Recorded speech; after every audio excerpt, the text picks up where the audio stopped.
Bedtime Stories 30. The Whispering Clock of Waverly Hall, Mystery, in the village of Elderwin, where the mist rolls like soft lullabies. There stood an ancient house named Waverly Hall.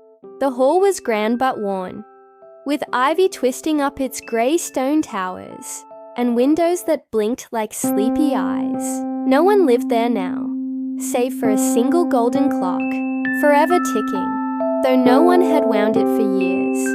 Every evening, when the church bell rang midnight, the golden clock would whisper, but no one could hear what it said, all except for young Annabeth Wren, who lived at the edge of the village and was known for hearing things others could not. Annabeth was curious and brave, with a heart as wide as the open moor and eyes that gleamed like starlight. One misty night, she decided she would solve the mystery of the whispering clock. She packed a satchel with a candle, a pocket watch, and a notebook stitched by her grandmother's hand. The village fox, Redleaf, followed her to the gates of Waverly Hall, tail flickering like a torch. The gate creaked open as if expecting her, and Annabeth stepped inside the sleeping house. The air smelled of lavender and old books, and every step echoed like a forgotten song. In the great hall, the golden clock stood proudly, its hands frozen at 1 minute to midnight. Annabeth stared up at it, heart thumping softly. Then, almost like a sigh, she heard the clock whisper, "Find the missing hour, the missing hour." Annabeth's brow furrowed. Time, she thought, could not simply vanish. Or could it? A draft lifted her hair, and a secret door cracked open behind the clock, beckoning her in. Inside, the walls were lined with paintings of children, some smiling, some solemn, all holding clocks in their hands. One painting caught her eye, a girl in a blue dress, with a clock whose hands spun backward. Beneath the painting was a plaque that read, "Evelyn Waverly, keeper of the lost hour." Annabeth whispered the name aloud, and a cold breeze answered her, carrying the scent of old roses. In the corner of the secret room sat an ancient trunk, banded in silver. She opened it with trembling fingers to find a small broken pocket watch and a folded letter. The letter, written in curling script, said, "The hour was hidden in kindness, lost when forgotten. Seek where the moon kisses the earth." Annabeth tucked the watch and letter into her satchel and slipped back into the hall. The moon was high now, casting pools of silver across the misty floor. Redleaf, still at her side, yipped softly and trotted toward the garden, where the earth was kissed by moonlight.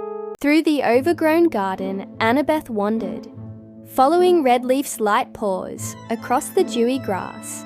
They came to an old sundial, cracked and mossy, yet gleaming faintly under the moon's gaze. Etched around the sundial's base were words too faded to read, but Annabeth felt their meaning deep in her heart. She placed the broken pocket watch upon the sundial, and for a moment, nothing happened. Then, a shimmer, a sigh, and the sundial shifted, revealing a spiral staircase leading into the earth. Annabeth lit her candle and descended, Redleaf padding close behind, their shadows dancing along stone walls. At the bottom of the stairs lay a door carved with countless tiny clocks, all pointing to different hours.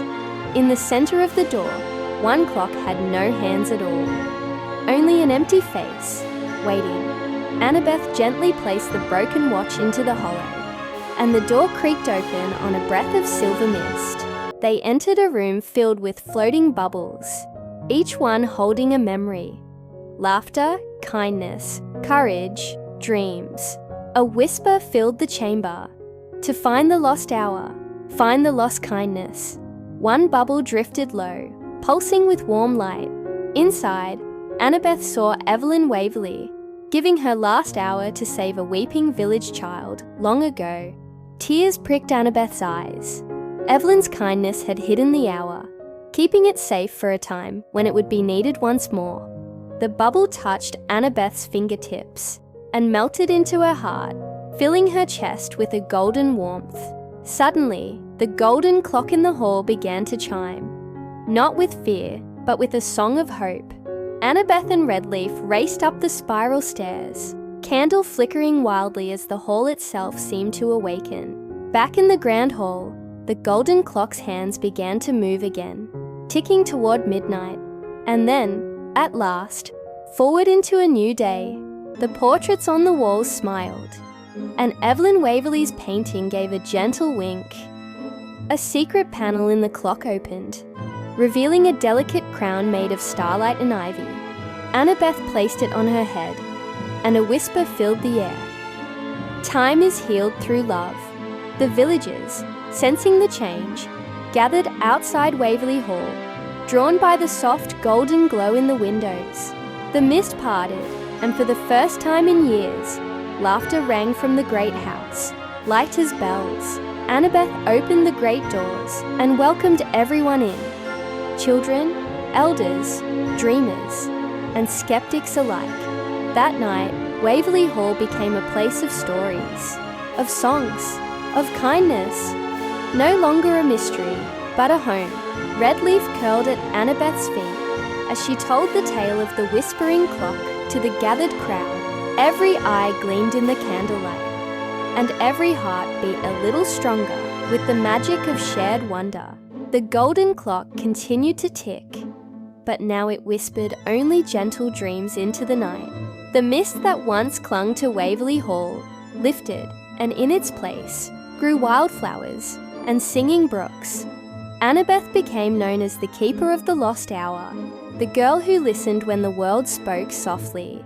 She often wandered with Redleaf by her side, finding small lost things, a forgotten hope, a neglected dream, and returning them. Waverly Hall thrived, and each year on the night of the full moon, the clock would sing, and the village would gather, and somewhere in the rafters, a soft giggle would ring out. Evelyn Waverly, still watching over them.